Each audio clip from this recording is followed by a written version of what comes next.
Hello, this is Professor James Strickler, and this is a course in American government.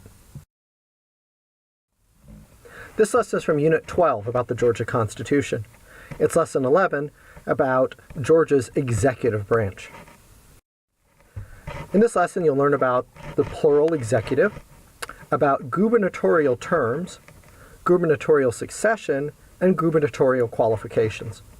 Now, in case you haven't seen that word gubernatorial before, it's a reference to a governor.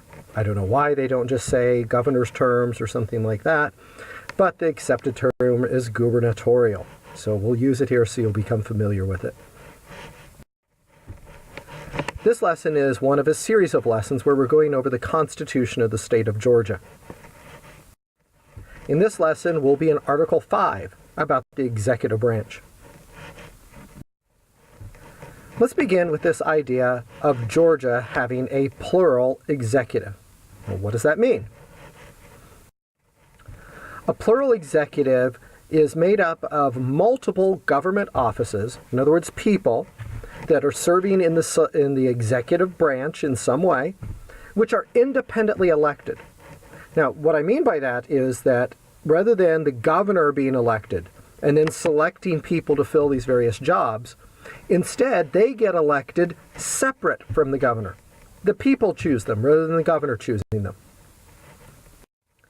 Now, having a plural executive divides the power of the executive branch.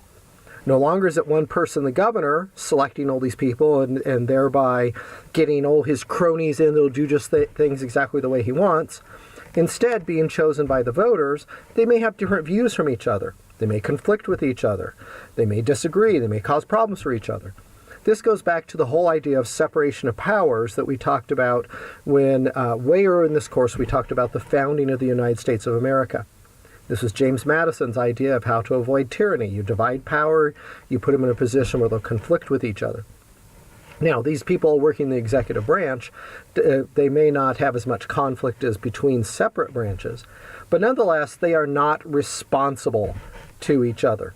In other words, if one of these people offends the governor, he can't say, oh, wait a minute, I gave you that job, you owe me your loyalty, that kind of thing, because he didn't give them their job. Instead, they were selected by the people. And so they each have their own independent source of power, which makes it less likely for them to cooperate together in some way that will be scandalous, corrupt, whatever. So what offices are in this plural executive that exists in the executive branch in the state of Georgia? Well, first of all, the state constitution says that the chief executive will be the governor. Here's the current governor of Georgia as of the time of this recording, Governor Nathan Deal. And the Article 5 of the Georgia Constitution says that when a person is elected governor, they will then serve for a term of 4 years as the chief executive of the state. It goes on to then explain that they can succeed themselves in office for one additional 4-year term. In other words, they can be re-elected one time. But it doesn't limit them to that being the only times that they can ever serve as governor. And kind of an unusual thing in the Georgia Constitution, if the governor sits out a term, he can then run for re-election for a third, non-consecutive term. And there have been governors in the state of Georgia that have actually done that. Been elected a couple of times, then sat out, then ran again and been elected again. Now, what happens if a governor cannot complete his term? In other words, maybe he dies in office or he gets impeached and removed from office, something like that. Well, in the case of death or resignation or disability, the lieutenant governor becomes the governor of the state of Georgia according to the Georgia Constitution. The Constitution says that there will be a lieutenant governor. Here's a picture of the current lieutenant governor as of the time that I'm recording this lesson, a man named Casey Cagle. Now, the lieutenant governor is elected at the same time as the governor and in the same manner as the governor, but his is a separate election. So there have been times in Georgia's history, for example, when you've had a Republican governor and a Democratic lieutenant governor. They do not run as a pair, as is the case with, say, the President of the United States and the Vice President of the United States. Now remember previously when we talked about the legislative branch and the processes that they go through there, and the leadership in that, we mentioned that the lieutenant governor of the state of Georgia is also the president of the Senate in the General Assembly. Now keep that in mind, because the lieutenant governor isn't just sitting around waiting for the governor to die, although that's part of his job. He also potentially has responsibilities over in the Senate too. Now, who is eligible for these positions? In other words, who can become governor, and then because lieutenant governor can potentially become governor also, who then can become lieutenant governor? In other words, what I'm saying is the same qualifications have to apply to both offices. Well, what are they? First of all, for a person to be eligible for election to governor or lieutenant governor, they have to have been a citizen of the United States for at least 15 years. So an immigrant from another country could come and become a citizen and still get elected governor of the state of Georgia. They will have to have lived in the state of Georgia for at least 6 years prior to the election when they would want to be elected governor or lieutenant governor. And they would also have to be at least 30 years of age. Those are the 3 essential qualifications to run for governor or lieutenant governor in the state of Georgia. All right, so that gives us 2 members of the plural executive, the governor and lieutenant governor. Well, who else is among Georgia's plural executive as described in the state constitution? This is also covered in Article 5. First of all, there is a Secretary of State. The Secretary of State's job is to, among other things, most prominently oversee the elections in the state of Georgia. There's also an Attorney General. The Attorney General is the chief legal person in the state, the person who oversees the lawyers and the police officers and things like that that operate within the state. The next position is the state school superintendent, who is over grades kindergarten through high school.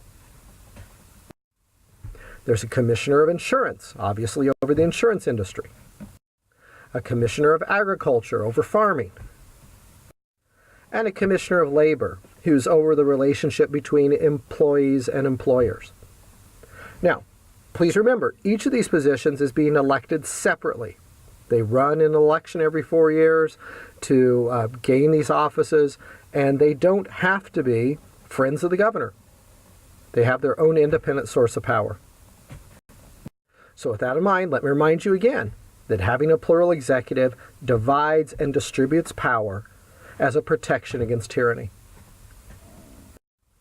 All right, let's review what we learned in this lesson.